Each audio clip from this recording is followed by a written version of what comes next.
Thanks for joining us on another episode of The Grind. Here's your host, JB. Hey, welcome back. What a weekend. What a weekend. I'm going to be joined in just a minute by the SoCon Coach of the Year, JohnMark Bentley. His 5th SoCon Coach of the Year award. That's an amazing feat in itself. I'll be honest with you folks. I really contemplated doing this interview with just myself and having John sit in for Coach, because I will bet you between John and we could probably tell you what's going to be said tonight, because I listened to some of his interviews, and I will tell you, man, what an event. What an event. We'll talk about it here in just a little bit, but Saturday in Boone was pretty special. I know it wasn't the outcome that fans and the program and the staff and the student athletes was hoping for. But folks, if you followed this program for the past couple of years, there were some special things that happened there on Saturday. And to be a part of that I'm glad I made it. I didn't make it Friday night to the event they had Friday night, and definitely hated not being able to be there for that. But Saturday in Boone was absolutely wild. A lot of great wrestling. Let's not delay any further from talking to, let's go check in with Coach Bentley in the Bentley household. Coach, how's it going for your 5th SoCon Coach of the Year? You feel any different this morning waking up with that title again? No, Jeremy, not at all. My focus is on trying to get these guys ready for the NCAA tournament. I could have answered that for you, Coach. Like I said, I really contemplated John and I just doing this interview and not even having to waste your time tonight, but I figure we could get you on here and talk a little bit. And besides, John, I'm sure is still grinding it out, getting ready for the NCAAs. Coach, definitely appreciate you taking your time. Again, I listened to some of the interviews afterwards. Not the outcome you wanted. I know not the outcome that the program wanted, the student athletes or the staff. But we walked away with some big wins on Saturday. I think the spotlight of that is Flitz getting his first one finally. Yeah, Jeremy. I mean, obviously, it was, I guess a disappointing, team result. I mean, obviously we wanted to win the tournament, and we had a lot of guys have great performances on Saturday. We had 9 of our 10 guys place in the top 3 in their weight class, but it just, it was just not quite enough. We lost by a narrow margin, but I think it was more that Campbell wrestled really well than it was necessarily that we wrestled bad. They ended up placing all 10 guys. They had 2 seeds that were, I think, a 5 and a 6 seed that both placed top 4 in their weight. And, ultimately that was a big deal, them placing 10, us only placing 9. And I think the other factor was that they had 7 in the finals and we only had 5. We both had 3 champs, but, them having 7 in the finals, obviously the semifinals, they kind of put a little space between us and them, and then we regained quite a bit of it, gained some ground in the consolations, and then had a chance. If we'd have went perfect in the finals, we probably, we'd have won the tournament. But that's a lot to ask of your 5 guys. So, I'll take what the things that we did well. I mean, there was a lot of positives. I mean, you got Barrett Blakely ended his career with a 3rd place finish at the conference tournament in his first year as a starter, beat the guy for 3rd and 4th that beat him in the Chattanooga in the dual meet. And that's hard to do. It's hard for all your guys in the consolations to battle back and take 3rd. Cody Russell, ends up being the first ever 5-time Southern Conference finalist in the history of the Southern Conference. I thought that was a big deal. He ended up winning his 3rd title. And then Jonathan Milner, he wins his 3rd title and beats a top 10 ranked guy in the country to do it, and ends up earning most outstanding wrestler of the event. And then obviously you mentioned Thomas Flitz, secured his first Southern Conference title, and he's been really, really close the last couple of years, but finally captured that title that's really eluded him. So, proud of those guys. Proud of a lot of our guys' effort. I thought Mike Rochelle, battled back, came back to third for us.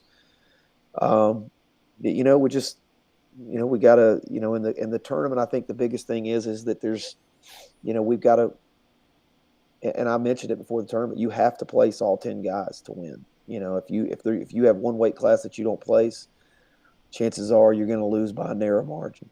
And, ultimately that's what ended up happening on Saturday. So.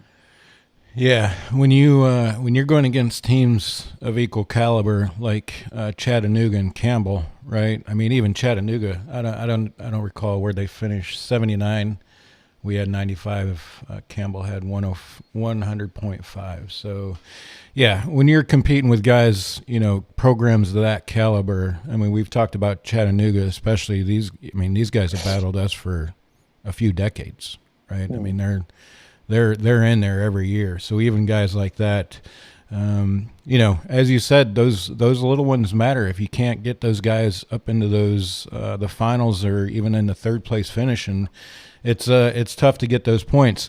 One thing we talked about going into it, Coach, was we need bonus points in the beginning, like the first round. Got to get those bonus points, and I think the team responded well. I don't know what your take is on that, but I think if I recall correctly, we had 3 first-round falls and maybe a handful of tech falls in there, maybe in a major decision or two. So I think they went out there and off the start, I'll be honest with you, off the start, I'm like, man, these guys are firing on all cylinders.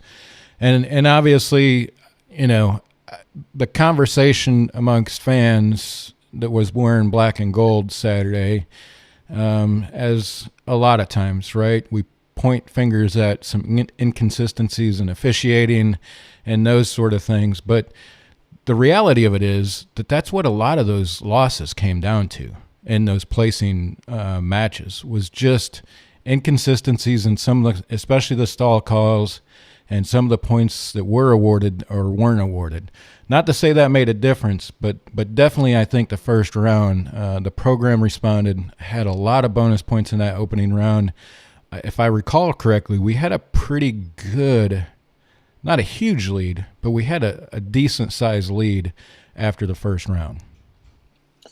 Yeah, I mean, honestly, throughout the tournament, our guys did a good job of getting bonus points, much better than we did a year ago. I mean, I think after the first round, we had a 3-point lead. Like you mentioned, we had 3 pins, and we didn't have any pins at all last season. So our guys did much better than that. We also got some pins through the consolations, and guys getting bonus points, fighting back. And I think we did our job as far as bonus points were concerned. I don't think that anybody probably out wrestled us as far as securing the big wins and the major victories. But it ultimately came down to, we had one weight class that we didn't place at, that hurt us. And then, we lost a tough match at, in the semifinals at 125, that, was a head-to-head matchup, and that was a 12-point swing. I think it's about a 12-point swing. And then ultimately, at some of the other weights, like 65, we, don't make it to the finals. And, there's just several weights that, possibly, we needed to kind of just get a little bit more, but it wasn't like it was a huge, margin of error. I mean, I think, Caleb and Will both, were obviously disappointed that they didn't make the finals or, do that, but they wrestled hard. I mean, there was nothing wrong with their effort, just kind of fell short in, a couple of positions. And luckily for those guys, they're hard workers and they're highly motivated young men. So they're going to be obviously learning from this and, working to make sure that they're, not making those mistakes in the future. And then, Wyatt Miller's, he's young, he kind of got through in our lineup in middle of January because Mason Fasell's injury. And I thought he did a good job for us this season. So I'm not going to,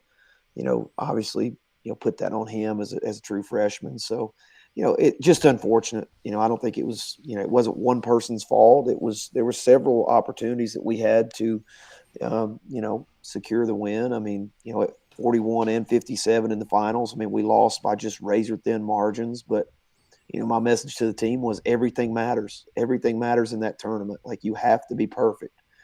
because we can't expect to get any help from any other teams. Like, we've got to kind of take care of it ourselves. And Campbell did a good job to that. So hats off to them. They found a way to have two of their lower seeds end up placing in the top four, and ultimately I think they earned the victory. So it is what it is, and congratulations to them. They're a good team. And I think we're a good team. Just kind of didn't quite get everything out of that day that we needed to.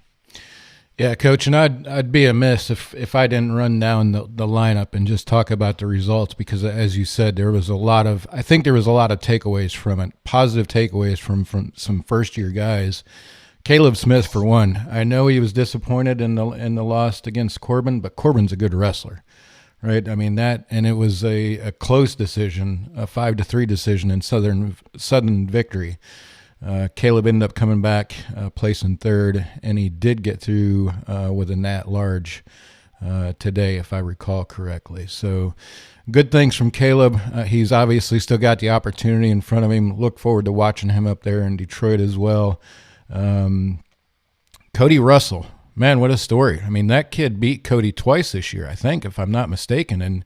And really, if I recall correctly, he really handed Cody a loss over in Chattanooga during the Southern Scuffle. I don't think it was that close of a match, but to see him come back, and it was a great victory. I if anybody didn't watch that, go watch that on ESPN Plus. Cody was down 4-0, I believe it was, at some point in that. Ended up getting the guy shook off. He was riding high on Cody on his legs, and was able to shake him off and get the reversal and a 4 count to go up 6-4 shortly after being down 4-0. So great come from behind victory for Cody there to take that. Heath Gagne, Coach, another kid that, kind of like the Wyatt Miller of the group. Hannah is good. Right. And I'm not going to say I know what those guys are going to do, but Hannah's MO is he's going to come out and do, what do they call that? A blast double. That just about the first few seconds of every match that I think he wrestled that day, that was his MO. And that's really the difference in that one was the blast double right in the beginning. He got 2 points in the takedown and really just kept going from there. But Heath Gagne that kid was scrapping till the end. After those first few seconds or few minutes of that match, he was in there in the end, and obviously had more in the tank at the end of that individual match than what Hannah did. But he's a good wrestler. Lost a tough one against a tough component. John, Coach. John is John. Does that kid get shooken at all? Yeah, John's pretty cool and consistent. I think that's one of the things that makes him so tough, is that he doesn't get rattled. He doesn't get super excited, and he doesn't get super low. He just kind of stays even keel. And I think that's what helps him, is he doesn't waste a lot of unnecessary energy. And some wrestlers do that. They waste a lot of energy, and John doesn't. But yeah, he stays pretty calm throughout, a lot of situations. And I think that's what really helps him. Him and Josh Heil from Campbell, I mean, it's a 1 point match, I think, just about every time they wrestled. At least this season, I believe it has been. So great win by John. I know he was happy to get that under his belt.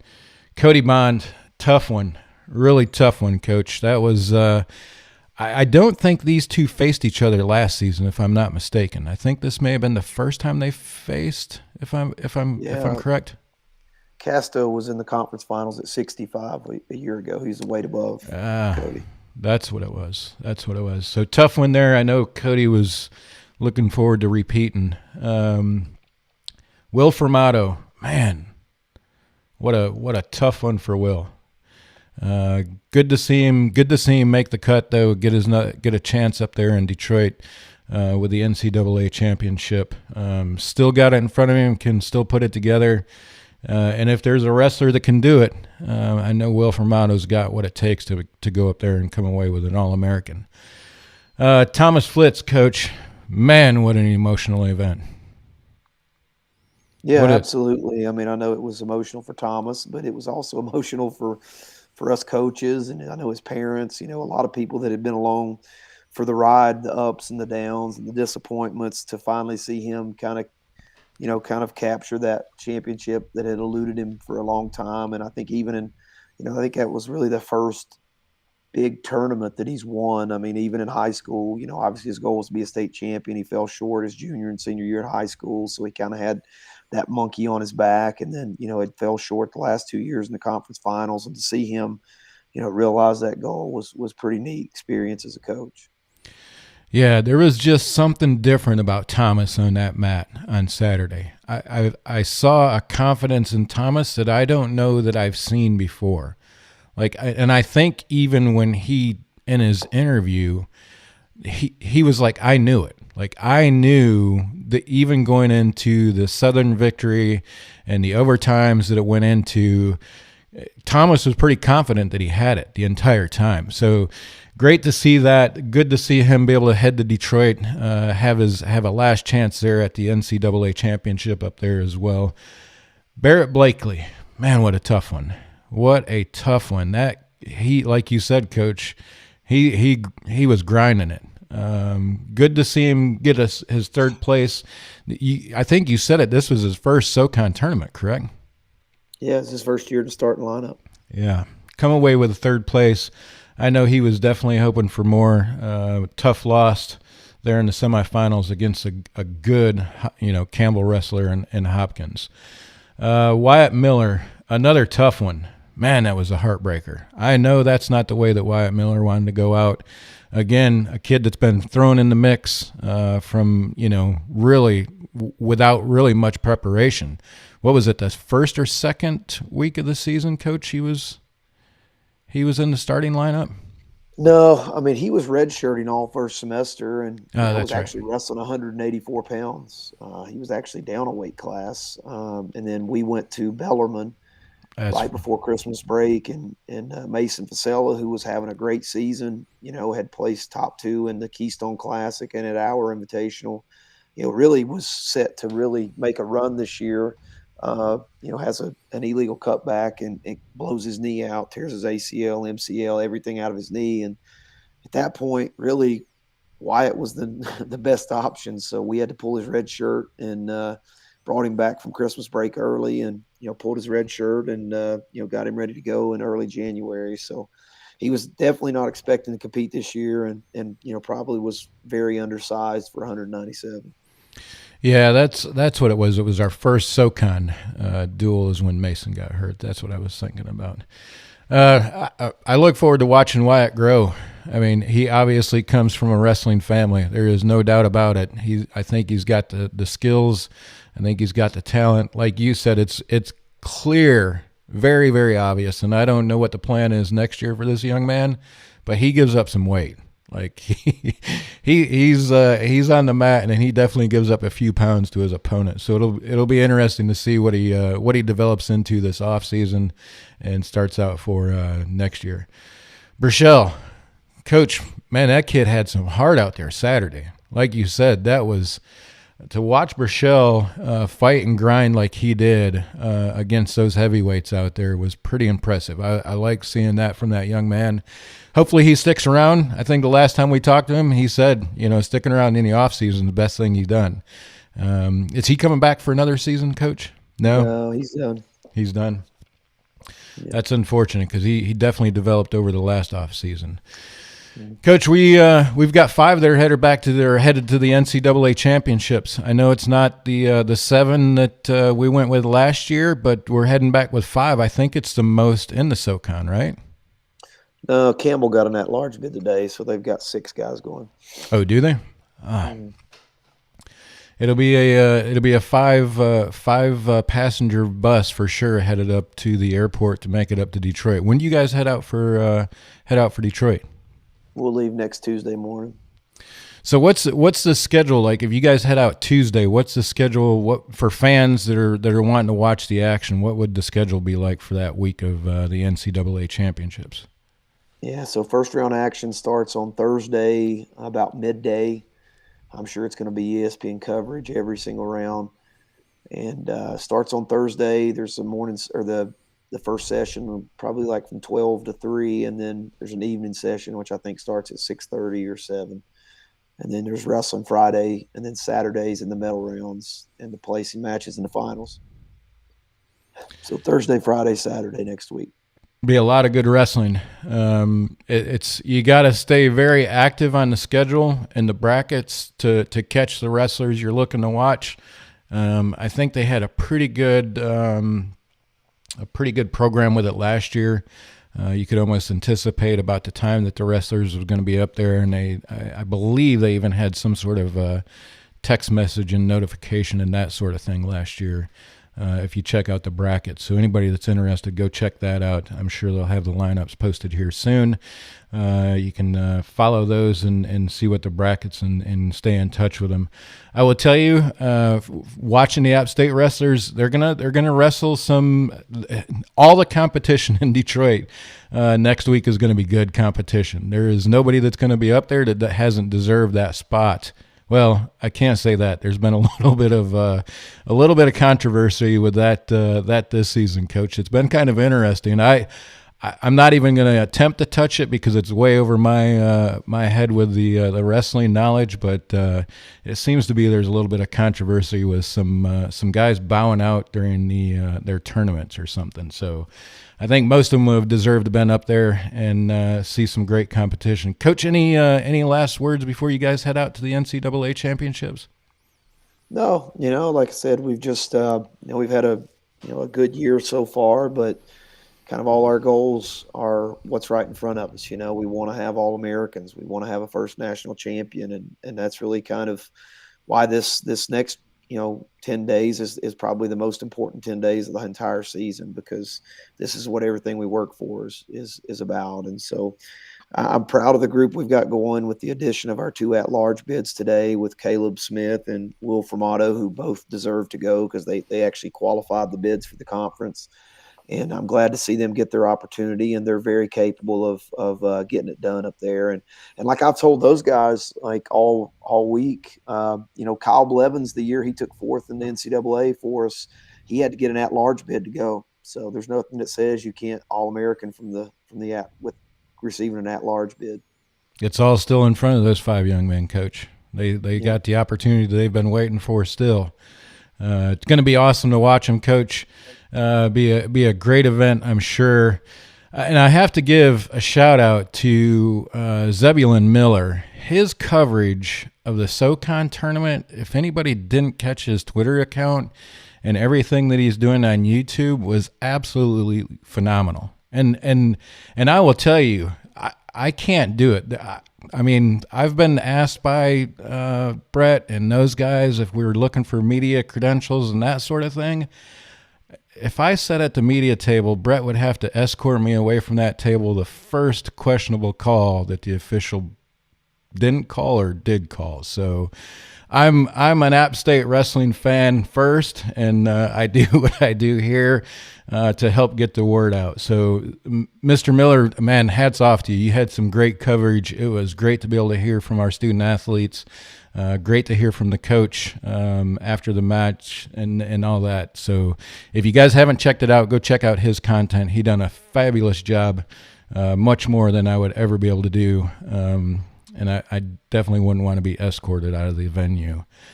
So I'll leave that up to him. Coach, appreciate you. Good luck. Hopefully we can check in with you up in Detroit one night. Maybe when you're tucked away in your hotel room, let us know if we can check in with you and kind of get an update from you up there. Sounds good. Thanks, Jeremy. All right, Coach. Have a great night. Take care. Hey, it's it's that time of the year. As Coach said, not the result they wanted. Campbell's a good team. There's no doubt about it. Chattanooga is a good team. They had some good wrestlers. Citadel, Ryan, what he's doing down there in the Citadel, had some good performances Saturday. There's a lot of good talent in the SoCon. It's not easy to win that conference tournament and have 3 wrestlers walk away. One of them with Thomas Flitz with his first was simply amazing. Go watch that match. It's on ESPN Plus. You can watch all the final matches there, and I believe they even had the preliminaries in the earlier rounds of that as well. So go check that out. Hey, appreciate everybody tuning in. Hopefully we'll get some content from those guys up in Detroit next week. I'm sure it'll be good. I know those guys are excited to do it. But as always, go Apps, and we'll see you next week. This has been a production by Yosef Media.